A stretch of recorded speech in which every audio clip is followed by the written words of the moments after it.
Hello friends, कैसे हैं आप? उम्मीद करती हूँ अच्छे होंगे और आपकी पढ़ाई भी बेहतर चल रही होगी। फ्रेंड्स, हिंदी साहित्य की इस क्लास में एक बार फिर आपका बहुत बहुत स्वागत है। आज की क्लास में हम करने वाले हैं भाषा विज्ञान की प्रश्नोत्तरी। भाषा विज्ञान से संबंधित यहाँ पर 25 प्रश्नों को आज हम देखेंगे। फ्रेंड्स, इससे पहले भी भाषा विज्ञान के 2 वीडियोज़ अपलोड हो चुके हैं। अगर आपने नहीं देखे हैं तो आप उन्हें भी देख सकते हैं। आपकी परीक्षा की दृष्टि से बहुत ही महत्वपूर्ण वीडियोज़ हैं। वीडियो आपको अच्छा लगे और आपकी परीक्षा के दृष्टिकोण से आपको सहायक लगे तो वीडियो को लाइक एवं शेयर अवश्य कीजिएगा, ताकि अन्य विद्यार्थी भी इसका लाभ उठा सकें। और इसमें ऐसे प्रश्नों को रखा गया है जो आपकी यूपी असिस्टेंट प्रोफेसर और टीजीटी पीजीटी की परीक्षा के लिए उपयोगी हैं। तो आइए देखते हैं प्रश्नों को। पहला प्रश्न है, इनमें से कौन सी प्राचीनतम भाषा है? Option A Sanskrit, B Prakrit, सी वैदिक संस्कृत, डी अपभ्रंश। इनमें से कौन सी भाषा प्राचीनतम भाषा है, ये आपको बताना है। संस्कृत, प्राकृत, वैदिक संस्कृत, अपभ्रंश। भारतीय भाषाओं की जहाँ तक बात है तो भारतीय भाषाओं में जो प्राचीन आर्य भाषा है उसकी भाषा संस्कृत प्राचीनतम भाषा मानी जाती है। यहाँ पर संस्कृत और वैदिक संस्कृत 2 ऑप्शन दिए हुए हैं। संस्कृत भाषा 2000 ईसा पूर्व से 500 ईसा पूर्व तक मानी जाती है, जिसमें 800 ईसा पूर्व तक वैदिक संस्कृत रही है और 800 से 500 ईसा पूर्व तक लौकिक संस्कृत रही है। तो इस लिहाज से अगर देखें तो वैदिक संस्कृत प्राचीनतम भाषा हो जाती है। तो यहाँ हमारा ऑप्शन सी बिल्कुल करेक्ट आंसर हो जाएगा। आइए देखते हैं अगला प्रश्न। हिंदी इसी मिट्टी की बोली है और अरबी या फारसी से अधिक जनमानस के निकट है, ये किस भाषाविद का मत है? ऑप्शन ए 1901 की जनगणना रिपोर्ट, बी फैलन, सी ग्रियर्सन, डी रिचर्ड्स। इन चारों ऑप्शन में से आपको ये कथन किसका है या किसके अनुसार है ये बताना है। हिंदी इसी मिट्टी की बोली है और अरबी या फारसी से अधिक जनमानस के निकट है। तो ये कथन है फैलन का। फैलन का कहना है। अगला प्रश्न देखते हैं। ऋग्वेद में किस भाषा का प्रयोग हुआ है? Option A Pali, B Prakrit, C Abahatta, D Vedic Sanskrit. Rigveda जो वैदिक संहिताएं हैं वो किस भाषा में लिखी गई हैं, ये आपको बताना है। जैसा कि आप जानते हैं, प्राचीन आर्य भाषा के अंतर्गत संस्कृत में लौकिक और वैदिक संस्कृत मिलती हैं। तो इसमें ऋग्वेद की रचना किस भाषा में हुई है? तो यहाँ हमारा ऑप्शन सही हो जाएगा वैदिक संस्कृत। वैदिक संस्कृत में ही वेदों की रचना हुई है, जबकि पाणिनि की अष्टाध्यायी लौकिक संस्कृत का उदाहरण है। आइए आगे बढ़ते हैं।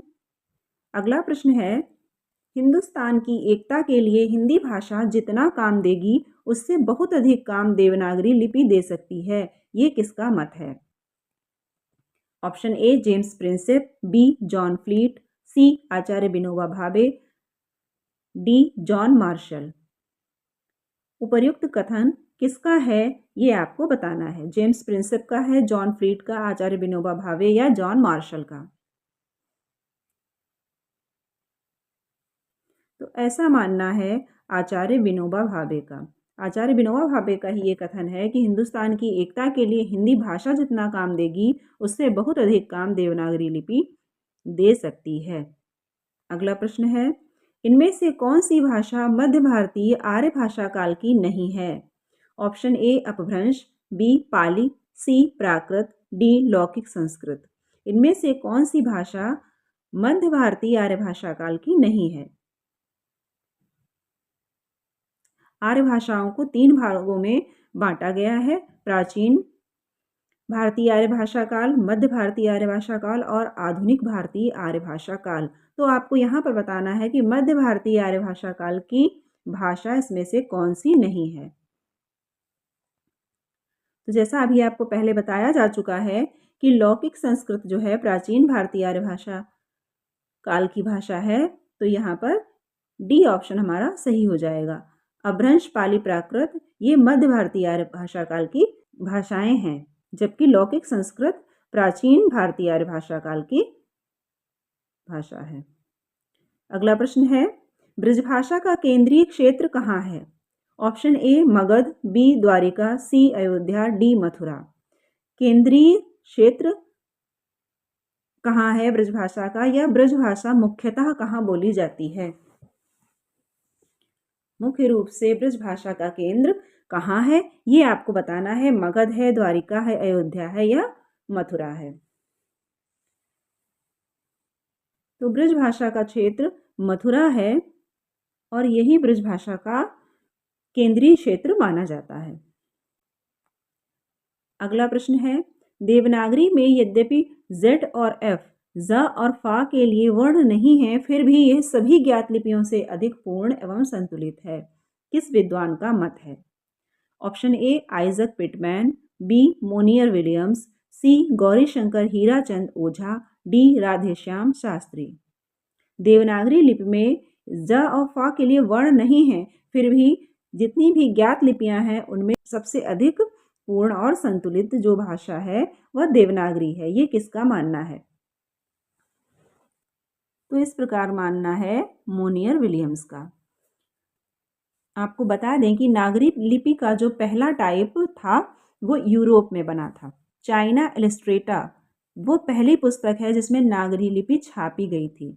नागरी लिपि का पहला टाइप यूरोप में बना था और 1667 ईस्वी में चाइना इलस्ट्रेटा नामक वह पुस्तक है जिसमें नागरी लिपि छापी गई थी। अगला प्रश्न है, हिंदी की उत्पत्ति किस अपभ्रंश से मानी जाती है? Option A Magadhi, B Shauraseni, C Brachada, D Ardhamagadhi. Hindi की उत्पत्ति किस अपभ्रंश से मानी जाती है? हिंदी की उत्पत्ति किस अपभ्रंश से मानी जाती है? तो ये मानी जाती है शौरसेनी अपभ्रंश से। हिंदी की जो मानक बोली है वो खड़ी बोली को माना जाता है। शौरसेनी अपभ्रंश से पश्चिमी हिंदी का विकास हुआ जिसमें खड़ी बोली आती है, इसीलिए हिंदी की उत्पत्ति शौरसेनी अपभ्रंश से ही मानी जाती है। अगला प्रश्न है, इनमें से कौन सी भाषा देवनागरी लिपि के अंतर्गत नहीं आती है? Option A Bangla, B Konkani, C Gujarati, D Sanskrit. दी हुई भाषाओं में से देवनागरी लिपि के अंतर्गत कौन सी भाषा नहीं आती है, ये आपको बताना है। तो यहाँ पर कोंकणी, गुजराती, संस्कृत ये सब देवनागरी लिपि की भाषाएं हैं, जबकि बांग्ला भाषा जो है ये देवनागरी लिपि में नहीं आती है। बांग्ला भाषा बांग्ला लिपि में ही लिखी जाती है। बांग्ला लिपि जो कि पूर्वी नागरी लिपि का एक परिमार्जित रूप है, जिसमें बांग्ला, असमिया, विष्णुप्रिया, मणिपुरी आदि भाषाएं लिखी जाती हैं। आइए देखते हैं अगला प्रश्न, इनमें से कौन सी भाषा वियोगात्मक भाषा है? Option A Sanskrit, B Prakrit, C Pali, D Apabhramsha. इनमें से कौन सी भाषा वियोगात्मक भाषा है? तो वियोगात्मक भाषा की श्रेणी में इनमें से अपभ्रंश भाषा ही आती है। संस्कृत, पाली, प्राकृत नहीं बल्कि अपभ्रंश ही वियोगात्मक भाषा है।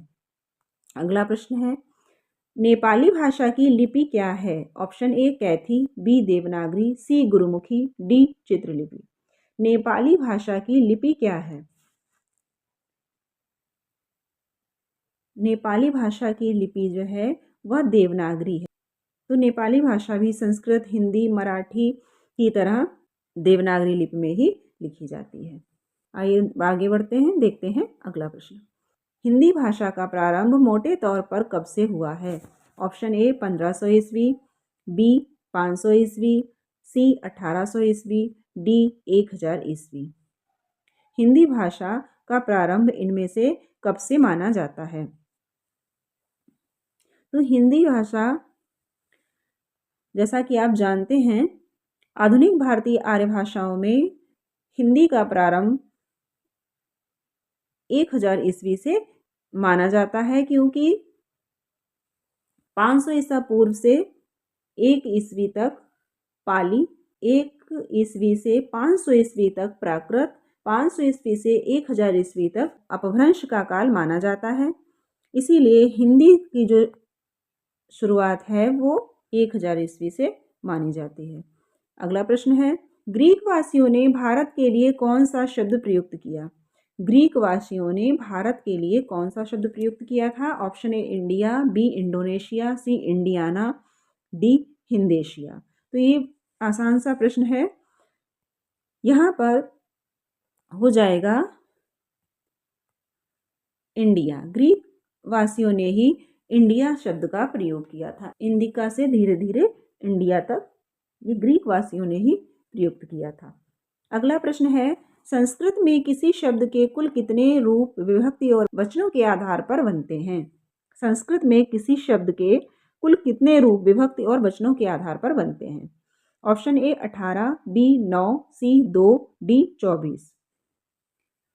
संस्कृत में 3 वचन होते हैं और विभक्तियां 8 हैं। तो इस आधार पर अगर देखें तो संस्कृत में किसी भी शब्द के 24 रूप बनते हैं। वहीं हिंदी में देखा जाए तो ये 2 ही होते हैं, विकारी और अविकारी। अगला प्रश्न है, खरोष्ठी लिपि भारत के किस क्षेत्र में प्रचलित थी? ऑप्शन ए दक्षिणोत्तर क्षेत्र, बी पश्चिमोत्तर क्षेत्र, सी उत्तर क्षेत्र, डी पूर्वोत्तर क्षेत्र। खरोष्ठी लिपि भारत के किस क्षेत्र में प्रचलित थी? तो खरोष्ठी लिपि जो थी ये भी ब्राह्मी लिपि की तरह ही भारत की प्राचीनतम लिपियों में से एक रही है और इसकी एक विशेषता ये रही है कि ये दाएं से बाएं की ओर लिखी जाती थी। खरोष्ठी लिपि दाएं से बाएं की ओर लिखी जाती थी और इसके जो नमूने हैं वो कहाँ पर पाए जाते हैं? सम्राट अशोक के शाहबाजगढ़ी और मानसेरा के अभिलेखों में खरोष्ठी लिपि लिखी हुई पाई जाती है। खरोष्ठी लिपि भारत के पश्चिमोत्तर क्षेत्र में प्रचलित थी। आइए देखते हैं अगला प्रश्न। अपभ्रंश के प्रमुख कवि धनपाल की रचना कौन सी है?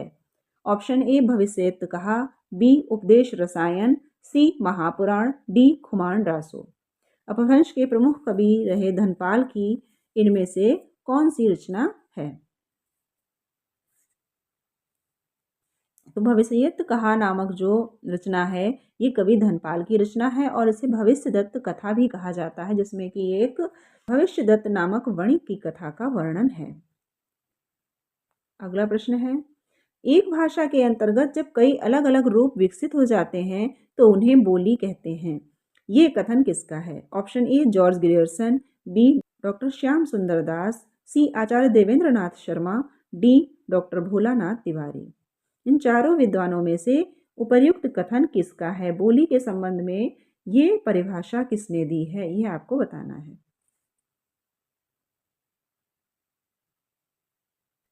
तो ये परिभाषा देने वाले डॉक्टर भोलानाथ तिवारी जी हैं, जिन्होंने कहा है कि एक भाषा के अंतर्गत जब कई अलग अलग रूप विकसित हो जाते हैं तो उन्हें ही बोली कहते हैं। अगला प्रश्न है, इनमें से अवधी भाषा की प्राचीनतम कृति कौन सी है? Option A Ramcharitmanas, B Chandayan, C Chitravali, D Padmaavat.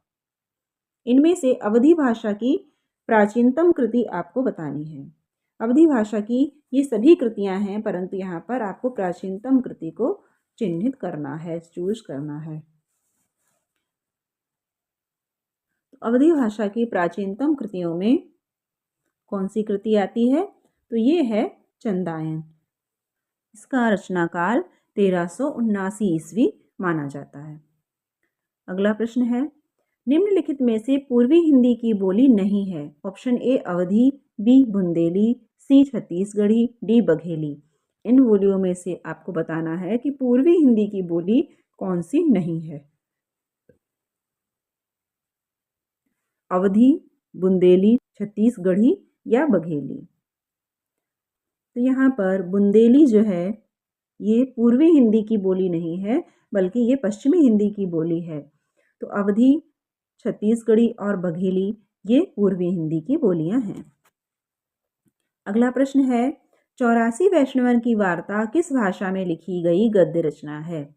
Option A Brajbhasha, B Rajasthani, C Hindi, D अपभ्रंश।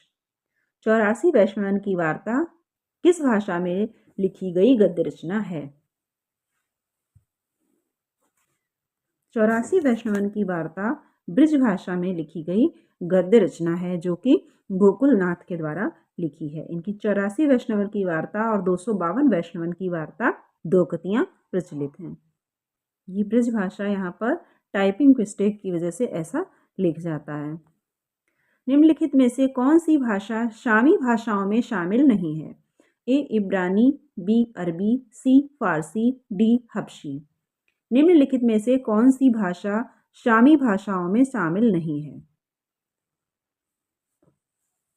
शामी भाषाओं में मतलब शामी भाषा परिवार की भाषा नहीं है। जिस प्रकार हिंदी भारोपी भाषा परिवार की भाषा है, उसी प्रकार से आपको यहाँ पर बताना है कि शामी भाषा परिवार की भाषा इनमें से कौन नहीं है। 3 शामी परिवार की भाषाएं हैं, जबकि एक नहीं है। तो यहाँ पर फारसी सामी परिवार की भाषा न होकर भारोपी परिवार की भाषा है, जबकि इब्रानी, अरबी और हबशी शामी भाषाओं में शामिल हैं। आइए देखते हैं अगला प्रश्न। राजा लक्ष्मण सिंह किस हिंदी के पक्षधर थे? ए उर्दू मिश्रित हिंदी, बी संस्कृत निष्ठ हिंदी, सी हिंदुस्तानी, डी ब्रजभाषा। राजा लक्ष्मण सिंह किस हिंदी के पक्षधर थे? तो राजा लक्ष्मण सिंह की जहाँ तक बात है, ये संस्कृत निष्ठ हिंदी के पक्षधर थे, जबकि केसरी प्रसाद सितारे हिंद उर्दू मिश्रित हिंदी के पक्षधर माने जाते हैं। आइए देखते हैं अगला प्रश्न। अवहट्ट में शिक्षा शब्द के लिए कौन सा रूप मिलता है? ऑप्शन ए शिक्षा, बी सिखा, सी सिखवा, डी सिक्खा। इन चारों ऑप्शन में से अवहट्ट भाषा में शिक्षा शब्द के लिए कौन सा रूप मिलता है? तो अवहट्ट भाषा में शिक्षा शब्द के लिए सिक्खा रूप मिलता है। अगला प्रश्न है, इनमें से कौन सी पश्चिमी हिंदी की बोली नहीं है? Option A Bundeli, B Magahi, C Bangru, D Khari Boli. ये प्रश्न आसान है, मगर कभी कभी इस तरह के आसान प्रश्न भी परीक्षा में गलत हो जाते हैं अगर ध्यान ना दिया जाए। इनमें से पश्चिमी हिंदी की बोली नहीं है। कौन सी नहीं है? बुंदेली, मगही, बांगरू, खड़ी बोली। इनमें से पश्चिमी हिंदी की बोली कौन सी नहीं है? तो पश्चिमी हिंदी की बोली के अंतर्गत मगही बोली नहीं आती है। मैथिली, मगही और भोजपुरी ये बिहारी बोली के अंतर्गत हैं, जबकि बुंदेली, बांगरू और खड़ी बोली ये पश्चिमी हिंदी की बोलियां हैं। आज का अगला और अंतिम प्रश्न है, अपभ्रंश की उत्तरकालीन अवस्था का नाम है? Option A Sanskrit, B Prakrit, C Pali, D Avahatta. अपभ्रंश की उत्तरकालीन अवस्था का नाम क्या है? अपभ्रंश की उत्तरकालीन अवस्था का नाम आपको यहाँ पर बताना है। संस्कृत है, प्राकृत है, पाली या अवहट्ट है। तो संस्कृत, प्राकृत, पाली ये अपभ्रंश के पहले की भाषाएं हैं, पूर्वकालीन भाषा हैं, जबकि यहाँ पर बाद की या उत्तरकालीन भाषा पूछी गई है, तो ये हो जाएगी अवहट्ट। अवहट्ट भाषा ही अपभ्रंश की उत्तरकालीन भाषा है। और अवहट्ट का सर्वप्रथम प्रयोग कहाँ मिलता है? ये हमें मिलता है ज्योतिरीश्वर ठाकुर के वर्ण रत्नाकर में। ज्योतिरीश्वर ठाकुर का जो वर्ण रत्नाकर है मैथिली गद्य में, उसी में हमें अवहट्ट शब्द का सर्वप्रथम प्रयोग मिलता है। और डॉक्टर सुनीति कुमार चटर्जी ने अपभ्रंश और आधुनिक भारतीय आर्य भाषाओं के बीच की कड़ी को अवहट्ट कहा है। उन्होंने अवहट्ट को अपभ्रंश और आधुनिक भारतीय जो आर्य भाषाएं हैं उनके बीच की कड़ी कहा है। तो फ्रेंड्स, आज यहीं तक। वीडियो आपको अच्छा लगा हो तो लाइक कीजिएगा, अपने फ्रेंड्स में शेयर कीजिएगा, और चैनल पर नए हैं तो सब्सक्राइब करके बेल आइकन ज़रूर प्रेस कीजिएगा, ताकि इसी प्रकार के वीडियोस आपको आगे भी मिलते रहें। प्रयास रहेगा कि इसी प्रकार से MCQs, इसी प्रकार की प्रश्नोत्तरी आपके लिए हर टॉपिक पर लाई जाए। तो देखते रहिए, मिलते हैं अगले वीडियो में। स्वस्थ रहिए, मस्त रहिए और मन लगाकर पढ़ते रहिए। और हाँ, यदि आपके कोई सुझाव हों तो कमेंट बॉक्स में अवश्य लिखिएगा। धन्यवाद।